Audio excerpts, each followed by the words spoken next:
Saludos y bienvenidos a Termómetro Político. En este momento me encuentro con Javier Negre, quien es periodista y empresario español, con muy buena relación a Javier Milei. Javier, bienvenido. ¿Qué tal? ¿Cómo estáis? Encantado de estar aquí con los amigos del dato. Claro que sí, vamos a darle la bienvenida a todos quienes están conectando ya a esta entrevista. Javier, quiero que me comentes un poco, eres periodista, pero también estás involucrado en los negocios. ¿Cómo nace esto? Bueno, yo era un periodista español del diario El Mundo, era el jefe de estrategia audiovisual, del que decidía la estrategia en vídeo del grupo, redes sociales, y de repente me di cuenta en pandemia de que mi grupo, que era un medio de comunicación muy importante, El Mundo, Expansión, el Marca, Diario Deportivo, pues creía que no estaba entendiendo muy bien que la comunicación iba a través de redes sociales, que había que comunicar de forma más disruptiva, más inmediata, como hacéis vosotros, y hace 4 años, cuando llegó la pandemia, desde el salón de mi casa decidí crear un canal de YouTube. A mi empresa no le hizo mucha gracia, a pesar de que lo hice en mi tiempo libre. Me despidieron porque el canal de YouTube, llamado Estado de Alarma, les superó el número de seguidores en YouTube, y ahí me di cuenta que de repente, en cuestión de semanas, conseguí 5 millones de usuarios únicos al mes, donde había 5 millones de personas que nos seguían, y empecé a ver que YouTube pagaba dinero, monetizabas, y que con un teléfono móvil y con un estabilizador que yo repartía a periodistas voluntarios, podíamos hacer un periodismo mucho más rápido, mucho más calidad, frente a medios tradicionales que dependían mucho de la pauta del gobierno, de izquierdas, y que no estaban contando la verdad. Entonces yo decidí hacer un medio de derechas, un medio que defienda la libertad, que defienda la empresa privada, que defienda la bajada de impuestos y que vaya contra dictadores comunistas como Maduro, como Sánchez, que no es un dictador, pero lo parece, socialcomunista, porque es cierto que hay elecciones democráticas en España, pero tiene controlado todo el poder y a veces parece un dictador.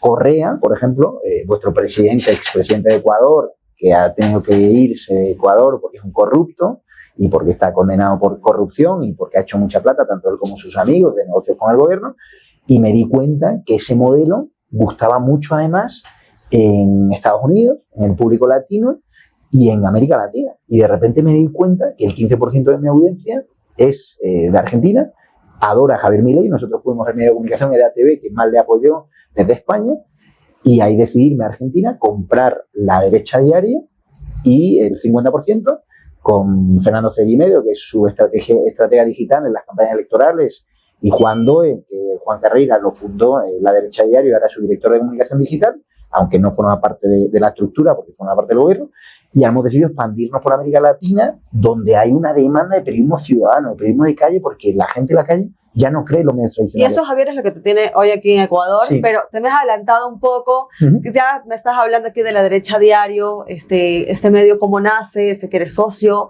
desde que tú estás en La Derecha Diario, ¿cómo has visto qué cambios se han hecho o qué han logrado hacer hasta ahora? Bueno, yo llego en julio a Argentina, porque iba a hacerle un reportaje a Javier Milei, porque el presidente argentino nos apoya mucho en redes sociales a EDATV, a nuestro medio español, porque nosotros somos perseguidos por el gobierno de España, que ha hecho o va a hacer una ley de medios para meterme en la cárcel, para censurarnos y para prohibirnos. Ahí la prensa tradicional... Fue ahí que sales de España. Correcto. No, pero no me voy en busca de captura ni nada por el estilo, me vengo simplemente a invertir porque veo un nuevo horizonte de negocios más seguro, más protegido, y porque veo que España, la prensa tradicional, está corrompida y que nosotros, como medio de comunicación, nuestros periodistas en las instituciones son los únicos que a la izquierda le pregunta por los escándalos de corrupción de la presidenta, de la mujer del presidente del gobierno, Begoña Gómez, que está investigada por presunta corrupción, por cómo los diputados del PSOE se gastan el dinero en prostitutas y cocaína, en nuestro dinero público, el caso del Tito Berni, el caso Coldo, de cómo utilizaron la pandemia, que es cuando yo nazco como medio de comunicación, aprovechando que hay un descrédito hacia los medios tradicionales y aprovechando que yo podía jugar en igualdad de condiciones con las televisiones, porque las televisiones en pandemia, como no podían llevar invitados a los estudios, teníamos que ir con mascarilla, empezaron a popularizar el uso del Zoom, el uso del StreamYard para hacer videoconferencias. Entonces dije, sí, desde el salón de mi casa puedo hacer también una televisión. Entonces llegué a Argentina, hacerle un reportaje a Javier Milei y apoyarle, porque en Argentina su revolución cultural no fue acompasada por el nacimiento de nuevos medios de comunicación que defendiesen la libertad, las ideas libertarias de Milei. Y nos dimos cuenta que como había un periodismo corrupto, ensobrado, que recibe pauta de gobernadores como Kicillof, que promueve, por ejemplo, leer libros que apoyan que un señor mayor de edad se vaya con una menor de edad, como hace Evo Morales, por ejemplo, en Bolivia, que apoya pagar a medios de comunicación para simplemente defender sus ideas comunistas y atacar a Javier Milei. Y me di cuenta que había una oportunidad como medio. Analicé el sector mediático y me di cuenta que la derecha diario era el medio que más simbolizaba lo que yo entiendo como el periodismo, como aquí vosotros el dato, que lo hacéis muy bien, y de repente me metí compré el 50%, empezamos a expandirnos por Argentina, con teléfonos móviles, haciendo las preguntas a los sindicalistas que nadie hace, a los dirigentes de izquierda. Esas preguntas incómodas. Incómodas. ¿Y desde cuándo nace tu relación con el periodismo político? ¿O siempre estuviste involucrado en esos temas? Bueno, mi padre, por ejemplo, tiene relación con la política, es vicealcalde de un municipio muy bonito, que seguro que la comunidad ecuatoriana en España lo conoce, se llama Marbella, aunque yo no tengo relación directa con su gobierno. Y yo siempre había estado en juventudes de la derecha, muy vinculado al Partido Popular, muy vinculado a Vox, muy vinculado a Isabel Díaz Ayuso, con la que fui compañero de las juventudes del Partido Popular. Y de repente me di cuenta que en medios de comunicación la mayoría era de izquierdas, y que en las universidades casi todas eran de izquierda, pero los profes eran de izquierda. Y que había que crear un nuevo modelo de comunicación de derechas y promover el nacimiento de jóvenes periodistas que vistiesen bien, que fuesen estéticos, que fuesen una derecha nueva, más divertida, más disruptiva, y no la típica derecha del señor mayor con una corbata, ¿no? Empezamos a comunicar muy rápido, nos convertimos en España en el medio más viral de España, capaz de organizar una manifestación contra el gobierno de izquierdas de más de 3 millones de personas en YouTube, y de repente me di cuenta en Argentina que ese modelo gustaba mucho al presidente, y con la compra de la derecha diario lo que hicimos fue poner esa influencia digital también al servicio de empresas privadas que ya nos pautan, también tener relación con gobernadores para promoción de turismo, por ejemplo. Si tenemos millones de seguidores en redes sociales, también podemos promocionar sitios. Y de repente, entre los mercados de Latinoamérica, me di cuenta que en las audiencias Ecuador no seguía mucho a la derecha diario. ¿Cómo ves a la política latinoamericana? Bueno, la política latinoamericana la veo muy polarizada en dos bloques, izquierdas y derechas. Nosotros la derecha diario, por ejemplo, hemos entrado en Uruguay, y por hacerle una sola pregunta al líder comunista, a Yamandu Orsi, todos los medios de comunicación de izquierda dieron mi dirección personal, contaron qué empresarios me habían llevado, me amenazaron, me señalaron, me desprestigiaron. Una persecución. Una persecución en toda regla, por simplemente preguntarle cuáles eran sus relaciones con el comunismo de Maduro, Chávez o con el kirchnerismo, porque vimos que los asesores de Cristina Fernández de Kirchner estaban asesorando en Uruguay. Y de repente me di cuenta que la política se ha partido en dos, lo hemos visto en Estados Unidos, los bloques están muy divididos, no hay centro, está muy polarizada, pero que las ideas de la libertad, con esos nuevos referentes globales como Javier Milei, como Nayib Bukele, como Giorgia Meloni, como Isabel Díaz Ayuso, como Santiago Abascal, o como aquí Noboa, un tipo de la sociedad civil, un tipo hecho a sí mismo, con un padre empresario que tiene una trayectoria y que de repente llega y en 8 meses intenta imponer, en el buen sentido, una serie de cambios importantes y sobre todo ir contra esas estructuras del Estado que no funcionan y servir a ese pueblo que ahora está viviendo una crisis energética sin precedentes, pero no por culpa de Noboa, como cuentan los medios de izquierda, sino por culpa de un expresidente Correa que decidió invertir en hidroeléctricas, fiar toda la energía a la hidroeléctrica y no diversificar e invertir, por ejemplo, en energía solar. ¿Qué ha pasado? Que haya una sequía y ahora la izquierda responsabiliza a Noboa, ¿no? Esto es la falta de infraestructura previa, ¿no? Entonces, nosotros estamos viendo que Ecuador y muchos países están teniendo el mismo problema que tenía Argentina, que la mayoría del periodismo es corrupto, es ensobrado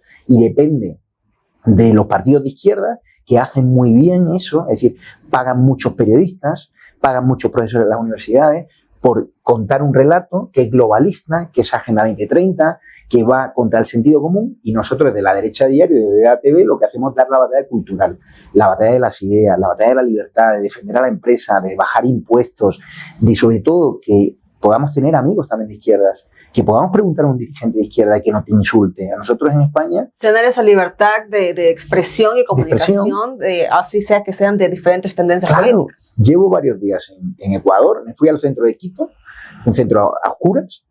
Gracias a los esfuerzos de Noboa parece que ese acuerdo con Colombia ya se está empezando a notar y hay menos cortes. Y me encuentro con que pongo el micro a personas que son de izquierdas, y yo no lo sé, y acaban insultándome cuando le argumento que la responsabilidad de la sequía y de la falta de energía no es del señor Noboa, que lleva 8 meses. No le podemos imputar, como pasa en Argentina, que lleva Javier Milei menos de un año al gobierno, y ahora la izquierda le imputa que haya más pobreza. No, que hay más pobreza porque ha habido que hacer una serie de reducciones drásticas, dejar de que el 50% de la población argentina, o más o menos, dependa del Estado, y esa gente se tiene que ir a incorporar al mercado privado. ¿Qué pasa? Esa gente no quiere trabajar y dicen, somos pobres. No, pero no le podemos imputar a Javier Milei las décadas de corrupción y de ruina económica, de destrozo económico del kirchnerismo y del sectarismo ideológico a un tipo que lleva un año y está haciendo récord en economía, en el buen sentido, ha contenido la inflación, el déficit público a cero, es decir, está haciendo medidas económicas de recorte que la gente la está pasando mal, pero para tener una buena Argentina. Entonces, lo que veo es eso, bloques muy enfrentados, bloques muy polarizados, y los periodistas que defendemos la libertad y que somos de derechas, tenemos que confrontarlos, mirarlos de tú a tú y no tener miedo, y sobre todo generar con nuestro ejemplo y el ejemplo de vuestros periodistas, una nueva generación de periodistas que no sienta vergüenza por ser un periodista que defiende la libertad y que defiende también a políticos de derechas, porque a la izquierda tenemos mucho. Entonces, yo lo que aspiro es que en Latinoamérica, si vamos a una administración de izquierdas aquí en Ecuador, no me pase como lo tenía en el centro de Quito, que el tipo básicamente al que entrevistaba, que era un correísta empedernido, como no tiene argumento, acaba insultándote, acaba señalándote, y el problema es que nosotros no tenemos los recursos que tienen ellos. Ellos tienen platas ilimitadas, tienen a gente como George Soros, magnates internacionales que invierten en países como Ecuador y otros países, compran a periodistas por 4 pesetas o por 4 pesos o dólares y acaban teniéndolos en su cortijo, en su chiringuito, y acaban difundiendo ideas que son fake news, como se ha visto con Trump. Es decir, por un lado estaba la percepción de los medios tradicionales y de los sondeos de opinión, y luego las elecciones han demostrado la realidad de que tipos como Donald Trump, como Elon Musk, como Nayib Bukele, como Javier Milei han llegado al poder sin la dependencia de los medios tradicionales, que han perdido la conexión con la calle y la realidad. Por motivos económicos, porque les pagan, y por sectarismo ideológico. Entonces, nosotros estamos creando una nueva generación de periodistas que también creemos que aquí en Ecuador, en Argentina, sois más brillantes, más creativos, más ambiciosos, más trabajadores, salvo excepciones, que la nueva generación joven en España. Aquí no tengo problemas en encontrar periodistas, y cualquiera que quiera trabajar con nosotros me puede escribir por redes sociales y con vosotros, y tendrá un apoyo en javiernegre@edatv.com. Es decir, que yo nazco en Ecuador y vamos a invertir en Ecuador porque creemos que la derecha necesita más medios valientes como el Dato, con los que queremos tener una buenísima relación. Está totalmente radicado ahora en Argentina. Con la victoria de Javier Milei, ¿cómo has visto el espacio que ha ganado ahora la derecha? Es muy importante porque la victoria de Javier Milei ha sido un fenómeno mundial. Él es un fenómeno, como se denomina, fenómeno barrial, y es una revolución cultural porque ha demostrado que un tipo que sale de la calle sin recursos, con un teléfono móvil y con un discurso que tenía mucho fondo, pero pocos recursos económicos, ha podido llegar al pueblo más pobre, al pueblo obrero, a la gente joven que miraba a su papá y miraba a su abuelo y le decía, vamos a seguir votando al peronismo, vamos a seguir votando al PRO, que no supieron hacer el cambio con Mauricio Macri porque les faltó la determinación y siguieron manteniendo los chiringuitos LGTBI, siguieron manteniendo los chiringuitos de feminismo radical, que no llega el dinero real a las víctimas de maltrato, que por supuesto hay que ir contra ellos. Pero Javier lo que ha permitido es crear, por ejemplo, un ministerio de regularización, de desburocratización, de cerrar instituciones, de cerrar leyes, de cerrar pasos empresariales, porque para abrir una empresa en Argentina pasaban meses. O sea, para importar productos de España o de otros países tenías que pagar un montón de dinero de impuestos, y ahora, si la economía va mejor y quita ya el cepo, va a ser una revolución. A mí me llaman fondos de inversión importantes europeos y americanos. Por el otro día, el tercer hombre más rico de México, Ricardo Salinas, se puso en contacto con nosotros para invertir en Argentina, porque me contaban en su equipo que antes no invertía en Argentina porque el kirchnerismo le pedía comisiones, mordidas, coimas de millones de dólares, y que ahora que ha llegado a Javier Milei, que es un tipo que cumple lo que dice, que llama la atención por todo el mundo, que se ha convertido en el objetivo de derecho de Trump, donde va a haber una línea Estados Unidos-Argentina, donde Elon Musk se ha enamorado también de Javier Milei, eso va a provocar que un país que es el granero de alimentación, que da de comer a todo el mundo, ¿qué sentido tenía que Argentina, que es un país con recursos naturales ilimitados, con petróleo, con litio, con comida, con buen pescado y tal, fuese pobre? Hay un 60% de pobreza infantil en la provincia de Buenos Aires. ¿Por qué? Porque ha habido muchos políticos corruptos que han engordado el Estado, que han hecho que la Biblioteca del Congreso, por ejemplo, haya más funcionarios que espacios para trabajar, y han creado redes clientelares que hacen que el Estado pues gaste más de lo que ingresa. Y Javier, ¿qué ha hecho? Vamos a hacer un Estado que ingrese más de lo que gasta, con sentido común, con raciocinio y obsesionado con la economía y con la batalla cultural. Entonces, yo agradezco, el presidente siempre nos ha apoyado directamente, tanto públicamente. Pues aquí me consta que desde el gobierno también de Noboa se apoya la libertad de expresión, no se persigue a periodistas. ¿Cómo es la política ecuatoriana? La veo muy interesante, sobre todo lo que va a pasar de aquí a febrero, porque creo que los medios tradicionales ya influyen muy poquito. Hay algunas redes que tienen mucha tirada y tal, que sí que influyen, pero el mercado de las redes sociales se está imponiendo. En Uruguay La Derecha Diario, cuando montamos, en un mes ha sido el medio más influyente. Aquí el dato, yo nada más llegar a la cumbre de jefes de Estado, a la cumbre empresarial con Antonio Garamendi, me di cuenta de la influencia que tenía y que era un modelo muy parecido a EDA TV y La Derecha Diario, que podíamos hacer cosas juntos, y la veo como muy polarizada también. Luisa González, la títere del corrupto Correa. Luisa González, no hay que olvidarse que está teledirigida por un tipo que está en busca y captura en Ecuador, que está en Bélgica, país que acoge a lo peor de lo peor, a terroristas de mi país que mataron a personas. Bélgica, amparándose en esas leyes que tienen, pues da cobijo a lo peor de lo peor, y ahí está Correa, viajando en aviones privados, que no sabemos quién lo paga, con relaciones muy sospechosas, con relaciones muy raras, y yo creo que Ecuador es un grandísimo país donde se ha ido mucho dinero a la corrupción. Pues tú estabas hablando, Javier, acerca del tema de la sequía. Sí. Por ejemplo, mencionas a Luisa González. Ella indica que el problema de la crisis energética del país no es por problemas de la sequía. No. Y sí, ¿cuál es tu análisis acerca de esto? Y no solo ella, otros políticos también culpan directamente a este gobierno. Este gobierno sí tiene culpa totalmente por lo que está ocurriendo acerca de la crisis energética del país. Yo creo que no ha podido hacer más que mandar a su ministro Wong a negociar energía con el país vecino, porque aquí la culpa no es de Noboa, que lleva 8 meses. Aquí hay una sequía sin precedentes y ha habido una apuesta de los anteriores gobiernos por la energía hidroeléctrica, cuando otros países como España diversificaron, como otros países del entorno latino, invirtieron en energía solar, en otro tipo de energía, precisamente para cuando llegue una sequía no depender todo del agua. Ellos, como tienen mucha propaganda, cuelan a la gente que no tiene criterio y a la gente que a lo mejor no ha podido leer o que no tiene capacidad de seguir a medios de comunicación valientes como El Dato o La Derecha Diario, de colarle el mensaje de la culpa de Noboa, ¿no? Que le ha faltado invertir en más mantenimiento de la hidroeléctrica. Ya, pero si no hay agua, ¿qué sentido tiene esa energía? Entonces, yo que trabajamos con muchas empresas de energía, nos dicen que lo de Ecuador fue un sinsentido jugarse todo a la hidroeléctrica. ¿Cómo ves las acciones que ha implementado este presidente? Me parece muy rápido, me parece que mandar a una persona en Colombia a restablecer un acuerdo con Petro, que es un presidente muy complicado, que es un presidente que lucharemos también por echarle del poder, porque Colombia no se merece tener ese populismo, un tipo que viene con relaciones con organizaciones guerrilleras, terroristas y tal igual. Y entonces yo creo que lo ha hecho muy rápido, ¿no? Que obviamente hay cosas a mejorar, claro, pero cuando uno está en el gobierno, acaba de llegar, te están haciendo un terrorismo ambiental, que te están quemando ciudades, ¿no? Como estoy viendo en el sur de Ecuador, aquí en Quito. Y Loja, en Cuenca, Tanquito también. Loja, en Cuenca, o sea, estoy viendo cómo le están obstaculizando y creo que Noboa es un perfil joven, muy interesante, que hay que seguir de cerca, que tiene una primera dama que es un activo político en sí, y creo que el mercado de Ecuador periodístico hay una oportunidad para que medios como el vuestro, medios como el nuestro, crezcamos, ¿no? Y yo lo que digo, ¿no? Sobre todo yo lo que no quiero es que Ecuador esté representado por Luisa González, que es la títere de Correa, cuyo pasado ya sabemos dónde viene, ¿no? A qué se dedicaba su padre, ¿no? Y qué relaciones tiene, ¿no? O por qué Ecuador, cuando se defendió la libertad de expresión, un país que invirtió mucha plata en turismo en España, en Fitur, y de repente el asesinato de Fernando Villavicencio, que en paz descanse, por ir contra esa lacra que es el narconegocio, ¿no? Al final lo vimos como lo asesinaron. Afortunadamente los medios lo corrigieron, hubo una repulsa social y no estamos viendo cómo en Ecuador están asesinando periodistas o políticos como está pasando en México, por ejemplo, ¿no? Nosotros en México hemos tenido amenazas y es un país donde no tenemos claro si abrir porque tenemos amenazas fuertes.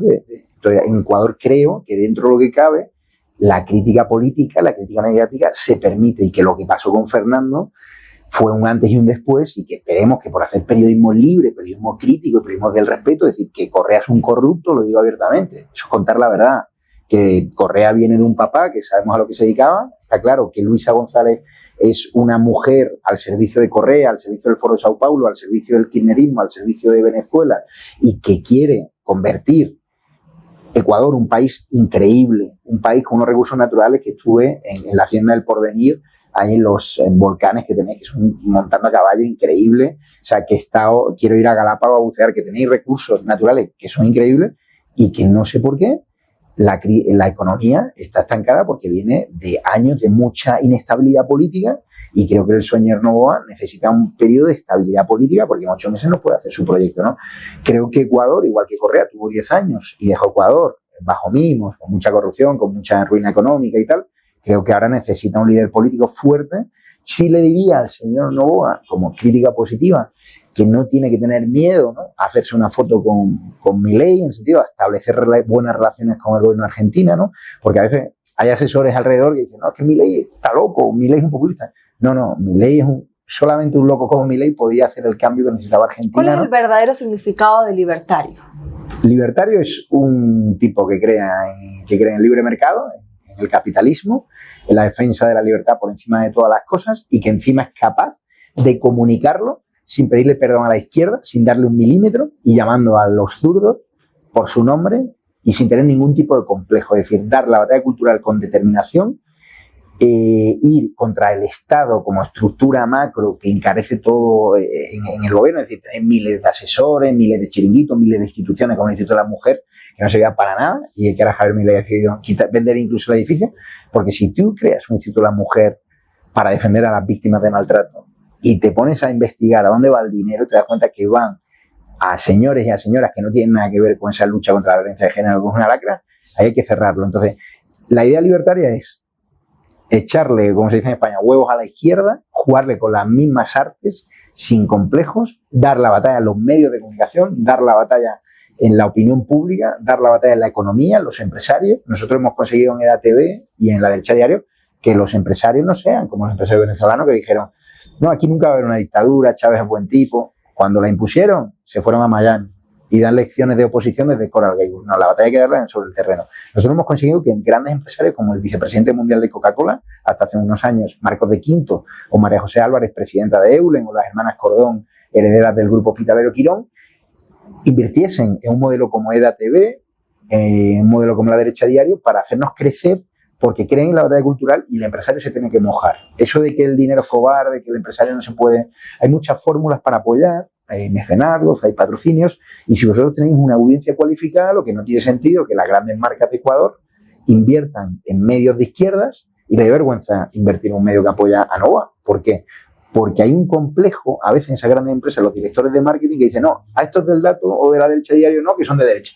Ya, pero están metiendo plata en un diario comunista, como en España el diario.es, que va contra el capital privado, que va contra el empresario, que lo señala. Nosotros tenemos apoyo, por ejemplo, de grandes empresarios españoles, que ahora, cuando hemos sufrido unas inundaciones terribles, donde nos está ocultando el gobierno el número de muertos y donde el gobierno no ha estado para ayudar a los ciudadanos, los han criminalizado por donar máquinas a los hospitales, por donar dinero, por donar productos. La extrema izquierda les ha puesto una foto diciendo que eran campañas de marketing.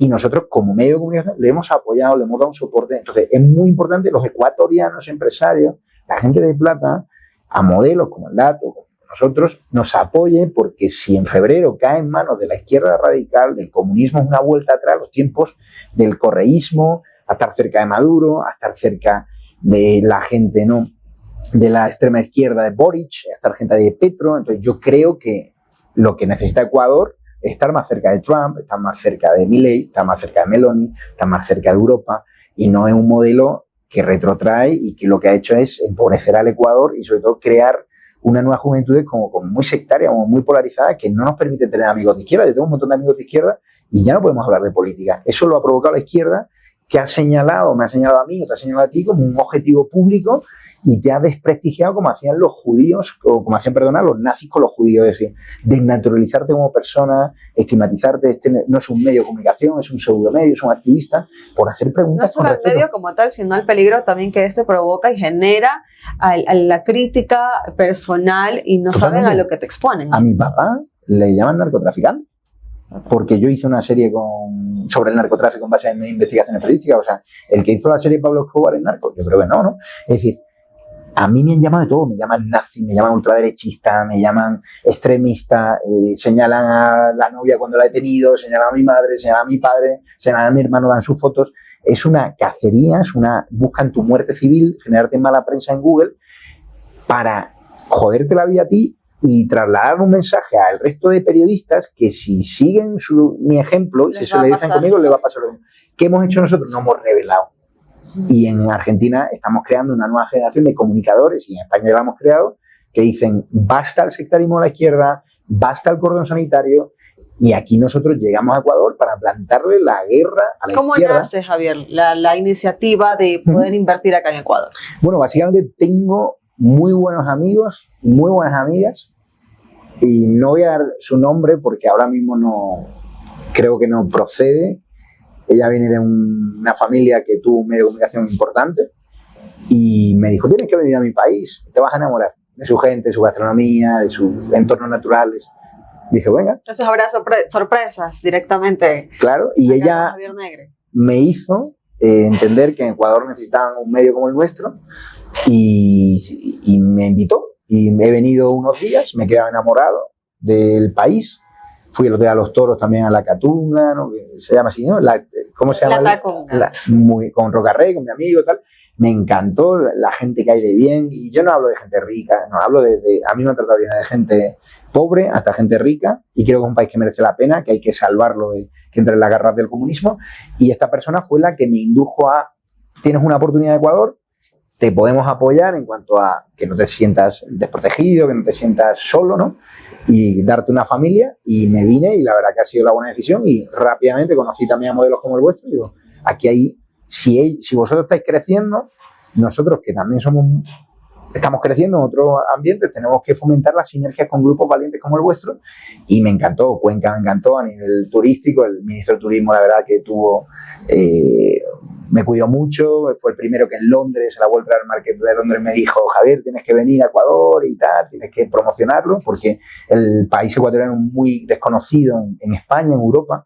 Viene mucha gente de Estados Unidos, de Brasil, de Uruguay, de Argentina, pero de España vienen pocos porque el vuelo es caro y tal. Y yo me estoy dedicando a hablar muy bien de Ecuador, pero a nivel político a luchar por dar la batalla cultural y decirle a Correa que no vuelva, que se quede en Ecuador, y a Luisa González que deje de ser su títere y que deje de usar el fútbol para hacer política, porque yo soy muy futbolero. De hecho, tengo muy buenos amigos que son ecuatorianos en España viviendo, y yo estudié en Estados Unidos, hice máster de comunicación política y en el George Washington con la Carlos III y estuve en Boston también. Y tenía amigos ecuatorianos que venían conmigo a la universidad y a mí soy del Real Madrid. Fanático del fútbol entonces. Soy fanático y cuando veo a Correa, cuando veo a Luisa González usar el fútbol para dividir, para enfrentar, para atacar a Novoa, cuanto más lejos mejor. El deporte no hay que politizarlo, hay que ir a la cancha a disfrutar. Tú puedes ser del Madrid o del Barça, pero llevarnos bien.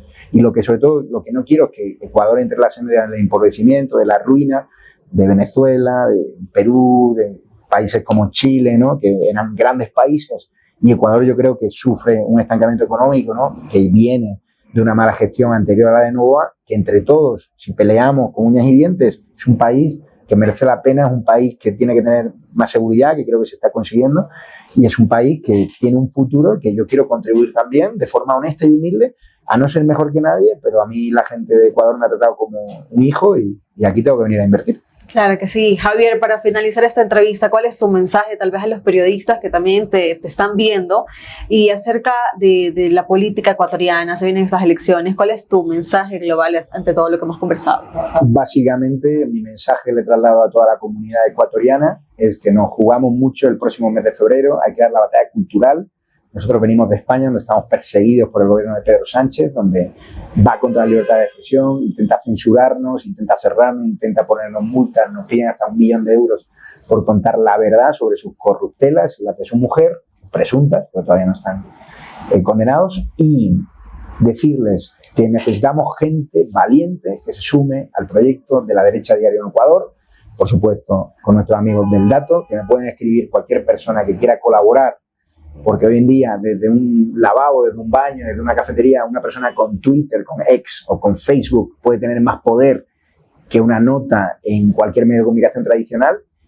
Que sigáis perseverando, que apoyéis, ¿no?, a la libertad, gobiernos de derecha, que eviten que llegue el corrupto de Correa o su títere Luisa González, y que hay una batalla que dar, que me pueden escribir a javiernegre@edatv.com o a los amigos del Dato, porque vamos a hacer cosas juntos, y es muy importante que cualquiera que quiera colaborar sepa que me puede escribir directamente a ese email javiernegre@edatv.com, sea periodista, no sea periodista, simplemente que tenga valentía, que le eche huevos, que sepa escribir, que quiera comunicar y que quiera colaborar en que Ecuador se junte más con Milei, con Trump, con Meloni, con Bukele, antes que volver a la senda del Foro de Sao Paulo, del Grupo de Puebla, de Maduro, de Sheinbaum ahora en México, en todo lo preocupante que están tomando todas las instituciones. Ecuador merece la pena, pero en esta batalla mediática te necesitamos. Así que tienes aquí un amigo para darte voz también. Muchísimas gracias. Gracias a ti, Javier, y por supuesto que se vienen grandes cosas. Juntos será posible, y gracias también a todas las personas que nos acompañaron. Claro. Así que ya saben, tienen la información,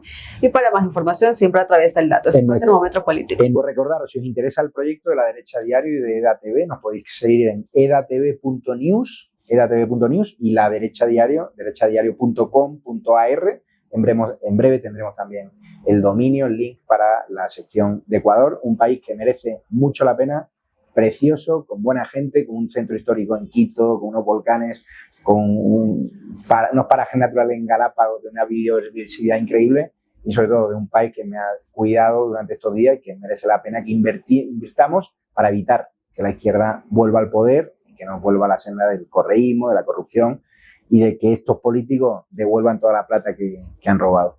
Bienvenido siempre, Javier, que tengas un excelente día.